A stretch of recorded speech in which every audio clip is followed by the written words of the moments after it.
तो आज हम पढ़ेंगे रूलिंग द कंट्री साइड। तो अब जब ब्रिटिशर्स को उनको सारी बहुत सारी टेरिटरीज मिल गई थी, उनको बहुत सारी स्टेट्स मिल गए थे, तो उन्होंने क्या किया था, उन्होंने विलेज एरियाज पे रूल करना स्टार्ट कर दिया था। Village area means country side का मतलब ही विलेज एरिया है। तो चलिए यहाँ पे कुछ पढ़ते हैं। तो यहाँ पर जैसे इस टाइमलाइन में देख सकते हैं कि 1800 यानी 1793 जब क्या हुआ था, परमानेंट सेटलमेंट इंट्रोड्यूस हुआ था कहाँ पे, बंगाल, बिहार एंड उड़ीसा में। उसके बाद रेतवाड़ी सेटलमेंट्स जो था वो इंट्रोड्यूस हुआ था 1820 में। उसके बाद महलवाड़ी सेटलमेंट जो इंट्रोड्यूस हुआ था 1822 में। और इसके बाद एक एक्ट आया था जिसको हम लोग बोलते हैं एक्ट ऑफ 1833। और यहाँ पे इंडिगो रिबेलियन भी हुआ था। और 1917 जब महात्मा गांधी विजिट कर रहे थे चंपारण में, और महात्मा गांधी इंडिया लौट कर आए थे 1950 में। तो चलिए इसके इंट्रोडक्शन से स्टार्ट करते हैं। जैसे कि जब ईस्ट इंडिया कंपनी को दीवान ऑफ बंगाल बनाया गया 1765 में, तो उसके बाद उन्होंने क्या करना स्टार्ट किया था कि उन्होंने रेवेन्यू बढ़ा दिए थे। उन्होंने जो गुड्स थे वो बहुत हाई रेट्स पे वो लोग बेचते थे। वो मतलब यहाँ से बहुत चीपर चीपर रेट्स में लेते थे, वहाँ पे बहुत हाई रेट्स पर बेचते थे। कम रेट पे लेते थे और वहाँ पे बहुत मतलब यहाँ पे वो लोग कम रेट देते थे फार्मर्स को, या जिससे भी वो गुड्स परचेज करते थे। In 1770, a terrible famine killed the 10 million of people in Bengal. 1770 में 10 मिलियन लोग मारे गए थे कहाँ पे, बंगाल में। Wiping about one third of the population, वहाँ की one third of population die हो गई थी। अब कुछ सेटलमेंट्स इन्होंने इंट्रोड्यूस किए थे, जैसे परमानेंट सेटलमेंट ऑफ 1793। इसको इंट्रोड्यूस किया था लॉर्ड कॉर्नवेलिस ने। कहाँ कहाँ पे, बंगाल, बिहार और उड़ीसा में। तो जो लैंड लॉर्ड्स थे अब उनको जमींदार कहने लगे थे, और वो नए मास्टर्स बन गए थे लैंड के। अब इसके कुछ हम लोग मेरिट्स भी हैं, वो देखते हैं। तो मेरिट्स क्या है इसके, द EIC यानी the East India Company receive कर रही थी fixed amount of revenue from landlords. हर साल उन लोगों को फिक्स्ड अमाउंट ऑफ रेवेन्यू मिल रहा था, जो बजट में उनके बजट और उनको प्लान करने में कंपनी को मदद कर रहा था। अब कुछ मेरिट्स भी थे तो कुछ डिमेरिट्स भी थे। तो most landlords were more interested for living lavish. Lavish means luxurious life.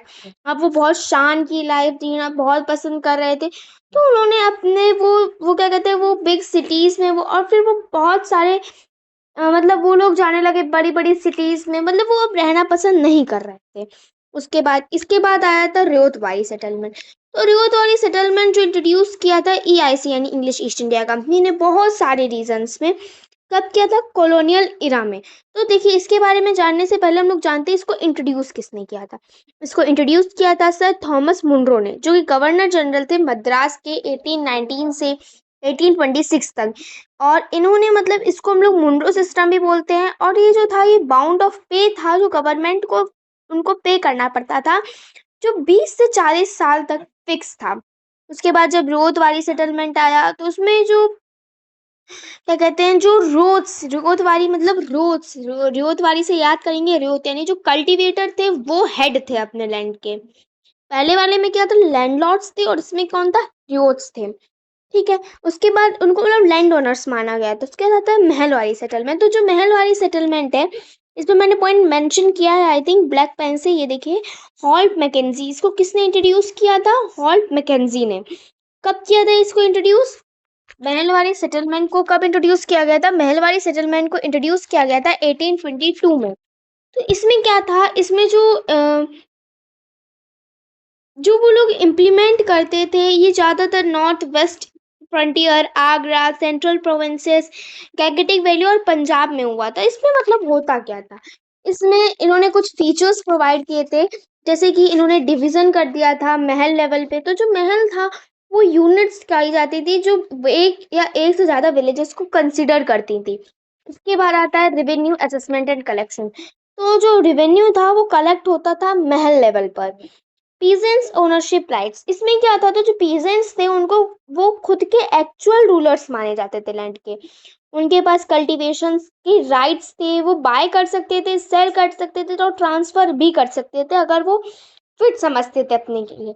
उसके बाद आता है revenue collection by headman. The headman और local village rulers were used to collect revenue on the behalf of government. ये government के behalf पर जो क्या कहते हैं रेवेन्यू होते हैं उसको कलेक्ट करते थे। कौन कलेक्ट करता था, द विलेज हेडमैन और village rulers, local village rulers. उसके बाद नेक्स्ट पॉइंट आता है average rents and rental values. Average rents पर assess with different social groups, ये अलग अलग सोशल ग्रुप्स के हिसाब से असेंड करते थे। स्टेट शेयर ऑफ रेवेन्यू, जो स्टेट ऑफ शेयर था रेवेन्यू का वो कितना था, the government share of revenue was fixed at 66%, उनका जो शेयर था वो 66% पर फिक्स था। अब इसके बाद नेक्स्ट पॉइंट है individual ownership right. Like the Rohitwari system, the Mahalwari system recognized peasants as the actual owners of the land. अब जो peasants थे वो actual owners होने लगे थे land के, वो cultivate करते थे lands को, वो कुछ भी कर सकते थे। उनके पास greatest security and control था land के ऊपर। फिर like the zamindari system involve collecting revenue at mahal level, इसमें भी वो लोग महल लेवल पे जो थे वो कलेक्ट करते थे रेवेन्यू। एक इग्निटिंग द वर्ल्ड है, मतलब एक ही पॉइंट है, the mahalwari system was not originally intended to be a revenue system. ये रेवेन्यू सिस्टम के हिसाब से इसको इंट्रोड्यूस नहीं किया गया था। It was first introduce in 1882, 1822। इसको 1822 में इसलिए इंट्रोड्यूस किया गया था ताकि ये लैंड डिस्प्यूट्स को सॉल्व कर सकें। तो बिटवीन जमींदार और इंग्लिश ईस्ट इंडिया कंपनी के बीच में जो डिस्प्यूट्स यानी जो लड़ाइयाँ होती थी उसको सॉल्व कर सकें। अब कुछ इम्पैक्ट पड़े थे agricultural taxes measures on rural economy, मतलब इसने रूरल इकोनॉमी पे क्या फर्क डाला था। तो लैंड ओनरशिप इन प्री ब्रिटिश टाइम्स, जो लैंड ओनरशिप मिलती थी उनको प्री ब्रिटिश टाइम्स पे, यानी जो लैंड था वो कम्युनिटी रिसोर्स के तरीके से उसको कंसिडर किया जाता था। जो किंग होते थे या रूलर होते थे वो खुद के हेड होते थे उस एरिया के। उसके बाद cash crops and food insecurity. अब उनको क्या किया कि जब वो लोग लेड फॉर फूड इनसिक्योरिटी, जब उनको लगा कि वो फूड इनसिक्योरिटी मतलब उनको फूड्स नहीं मिल पा रहे हैं, and the focuses on cash crops. अब उन लोगों को किस पे फोकस किया जा रहा था, कैश क्रॉप्स पे। कैश क्रॉप्स जैसे कि ओपियम, इंडिगो, जो मतलब मेनली जो वो लोग करते थे वो था इंडिगो। तो इंडिगो वो क्यों करते थे, क्योंकि जो इंडिगो था वो ट्रॉपिकल कंट्री में बेस्ट ग्रो होता था, और जो इंडिया थी वो एक ट्रॉपिकल कंट्री थी। और भी बहुत सारी वजह थी जो हम लोग आगे देखेंगे। फिर इन्होंने कुछ हाई टैक्सेस इम्पोज किए थे ब्रिटिशर्स ने। किसने, ब्रिटिशर्स ने बहुत हाई टैक्सेस इम्पोज किए थे। जैसे कि एग्रीकल्चर प्रोड्यूस पे, टैक्सेशन पे वो बहुत हाई कर दिए थे। मतलब जब वो कोई टैक्स लेते थे तो उनको बहुत हाई उन लोगों को पे करना पड़ता था। अब cash payments of revenue and indebtedness. अब वो लोग रिवेन्यू भी पे करते थे, उन लोगों को वो भी लेने पड़ते थे टैक्सेस, और वो टैक्सेस इतने हाई होते थे कि उन लोगों को पे करने में बहुत टाइम लग जाता है। यानी वो लोग किस साइकिल में चलने लगे थे, डेब्ट एंड बॉन्डेज की साइकिल में। इसको पढ़ते हैं as tax had to be paid in cash. तब क्या था, वो तब एक पॉइंट था कि उन लोगों को कैश में ही उनके रुपए लौटाने पड़ते थे, यानी जो टैक्स था वो उन लोगों को कैश में ही देना पड़ता था।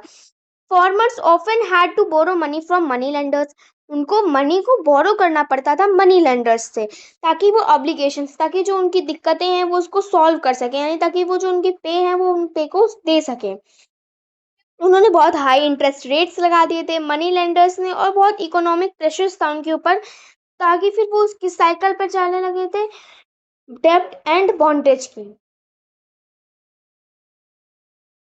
Emergence of bonded labour. अब एमरजेंस क्या आई थी, the indebtedness of farmers and labourers who were unable to repay their loans. जो लोन्स को रीपे नहीं कर पा रहे थे तो वो क्या कर रहे थे, led to the system of bonded labours, वो बॉन्डेड लेबर्स बन गए थे, where in they were forced to work for the money lenders to pay off their debts. और वो क्या करने थे, वो फोर्स करने लगे थे वर्क पे मनी लेंडर्स को, ताकि वो अपना पे ऑफ कर सके डेब्ट्स को। अब नेक्स्ट एक और पॉइंट आता है concentration of land during post independence. अब जैसे कि हम लोग जानते हैं कि हम लोगों को इंडिया को इंडिपेंडेंस यानी आज़ादी मिली थी 1947 में। तो इसके पीछे बहुत सारे अटेम्प्ट थे, बहुत सारे एड्रेसेस थे, बहुत सारे लैंड कंसंट्रेशंस भी थे। This land distribution imbalance continue to be challenge for the equitable development of rural areas. इसमें क्या हुआ था कि उन लोगों को डेवलपमेंट नहीं मिल पा रहा था रूरल एरियाज में। अब चलिए, अब मैंने जैसे बोला था कि क्या कारण थे था कि इंडिगो जो थे वो इंडिया में इतना हाई हो गया था कि उन लोगों को यूरोप में उसको सेंड करना पड़ा था। उनकी मतलब इतनी हाई क्यों हो गई थी डिमांड। सबसे पहले कारण था कि जो वो था वो ट्रॉपिकल कंट्री में अच्छा ग्रो होता था, और इंडिया एक ट्रॉपिकल कंट्री है। दूसरा जो इंडिया का जो इंडिगो था वो बहुत रिच ब्लू कलर प्रोवाइड करता था, जो एक प्रेफर्ड करते थे यूरोपियन क्लॉथ मैन्युफैक्चरर्स के लिए। और लेकिन जो वहाँ के जो एक पेल और डल कलर जो वहाँ के प्लांट थे, वो बहुत पेल यानी बहुत फीका या फिर हम लोग कह सकते हैं बहुत डल कलर वो लोग प्रोड्यूस करते थे। जो एक प्लांट था जिसका नाम था वोड, ठीक है, जो ये नेटिव था यूरोप में। तीसरा कारण था जो demand of for indigo increase in the late 18th century. ये लेट 18th सेंचुरी में इंक्रीज हुई थी क्योंकि जो इंडस्ट्रियल रिवॉल्यूशन था ब्रिटेन में वो चल रहा था। इस वजह से जो सर्च था वो कॉटन प्रोडक्शन में था, इसलिए वहाँ पे ये चल रहा था। फिर इसमें कुछ और तरीके, इसमें जो कुछ और भी लिखे हुए हैं, जैसे कि ईस्ट इंडिया कंपनी जो थी वो ऑफिशियल हो गई थी, वो जॉब्स छोड़ रही थी और इंडिगो प्लांटर्स बन रहे थे। क्यों इंडिगो प्लांटर्स बन रहे थे? क्योंकि उनको बहुत हाई प्रॉफिट्स मिल रहा था, उसमें बहुत मैक्सिमम प्रॉफिट्स मिल रहा था। तो जो क्या कहते हैं, जो प्लांटर्स थे वो ब्रूटली सप्रेस्ड करते थे एक दूसरे को। The planters paid the farmers only 2.5% of market price. मतलब ये देखो, जो एमपी यानी जो मार्केट प्राइस था उसका फार्मर को सिर्फ 2.5% ही मिल रहा था। इंडिगो और उसकी सपोर्ट में इन्फ्लुएंस कर रहे थे पीपल को, गवर्नमेंट लॉज को, जमींदार्स को और मनी लेंडर्स को। फिर 1833 एक एक्ट पास हुआ था जो प्लांटर्स को फ्रीडम दे रहा था oppress farmers who refuse to grow indigo. मतलब एक एक्ट पास हुआ था 1833 में कि इंडिया में अगर ऐसा कोई फार्मर है जो इंडिगो ग्रो नहीं करना चाहता है तो वो उसके पीछे कोर्सिव मेथड्स का भी यूज कर सकते थे। कोर्सिव मेथड्स यानी हार्श मेथड, यानी जो बहुत खराब मेथड्स थे वो भी यूज कर सकते थे। अब बात आती है कि इंडिगो को कल्टीवेट कैसे किया जाता था। तो वहाँ पे दो तरीके के मेथड चलते थे, एक था निज सिस्टम और एक था र्योति सिस्टम। निज सिस्टम में क्या था, ये बहुत हाईली एक्सप्लोएटिव था और इसमें जो था, इसमें जो लेबर्स और जो कल्टीवेशंस था वो कंफर्म चलता रहता था। इसमें ये डायरेक्ट जो ब्रिटिशर्स और इंग्लिश ईस्ट इंडिया कंपनी थी वो डायरेक्ट कंट्रोल रखती थी। उसके बाद आता है रियोती सिस्टम। तो जो रियोती सिस्टम था वो कॉन्ट्रैक्ट बेस्ड सिस्टम था। जो इंडियन प्लीजेंट्स को, मतलब जो ब्रिटिशर्स थे वो इंडियन प्लीजेंट्स को कांटेक्ट करते थे अपने लैंड पर इंडिगो ग्रो करने के लिए। अच्छा, दोनों ही जो थे इसमें दोनों ही वो लोग दोनों में एक्सप्लांटेशन कोर्सिव मेथड्स का यूज करते थे। अब क्या हुआ, जो ब्रिटिशर्स थे उन्होंने 18 और 19 सेंचुरीज में इतने सारे इंडिगो कल्टीवेशंस कराए। तो मतलब डिमांड जो इंडिगो की डाई थी यूरोप में, मतलब ब्रिटेन में ज़्यादातर बढ़ गई थी क्योंकि इंडिया में इतना इतना प्रोडक्शन हो गया था इंडिगो का कि वहाँ पे उसकी राइस बहुत बढ़ गई थी। तो इसके बाद एक रिवॉल्ट हुआ था, इंडिगो रिवॉल्ट, जिसको हम लोग इंडिगो रिवॉल्ट बोलते हैं या फिर हम लोग हिंदी में उसको नील विद्रोह बोलते हैं और इंग्लिश में ब्लू रेबेलियन बोलते हैं। was an uprising against the exploitative practices of the British indigo planters. तो ब्रिटिश में जो इंडिगो प्लांटर्स था वो उसके भी अगेंस्ट में था। वो लोग जो क्या कहते हैं एक्सप्लोइटिव प्रैक्टिसेस का यूज़ करते थे वो उसके अगेंस्ट में था। तो इसने बहुत क्रूशियल रोल प्ले किया था किसमें, shaping the early stages of the Indian freedom struggle. बहुत शेप किया था इसने अर्ली इंडियन फ्रीडम स्ट्रगल्स को। अब कुछ पीजेंट्स रिवॉल्ट्स भी हुए थे। पहला था indigo rebellion. The indigo revolt also known as blue rebellion, जिसको हम लोग ब्लू रेबेलियन बोलते हैं, वो जो सिग्निफिकेंट पीजेंट, एक सिग्निफिकेंट पल था जिसने लेड किया था मूवमेंट को uprising against the exploitative indigo cultivation system. यानी इसने बहुत एक्सप्लोएटिव इंडिगो कल्टीवेशन सिस्टम्स थे जो इम्पोज किए थे ब्रिटिशर्स ने इन बंगाल इन 1859। It lasted from over a year, ये लगभग एक साल के बाद खत्म हुआ था। अब पीजेंट्स ने भी इस मूवमेंट को लेड किया था। तो जो revolt was primarily led by local farmers, ये जो थे ये लोकल फार्मर्स और रिवोल्ट्स ने किया था। वो were directly affected by the exploitative indigo cultivation practices, जो बहुत थक गए थे। एक्सप्लोइटिव यानी बहुत हार्श, बहुत अच्छे, मतलब बहुत बेकार तरीके से वो लोग थक गए थे कि ये लोग इतने बुरी तरीके से उन लोगों को इंडिगो कल्टीवेट कराते थे, इसलिए उन्होंने जो ये रिवॉल्ट था वो लेड किया था। उसके बाद एक पॉइंट आता है, महात्मा गांधी विजिटेड चंपारण इन 1917। महात्मा गांधी चंपारण कब गए थे? 1917 में। कब गए थे? 1917 में। और वो कब इंडिया लौट कर आए थे? 1915 में। तो इतना ही था इस चैप्टर के बारे में। Thank you.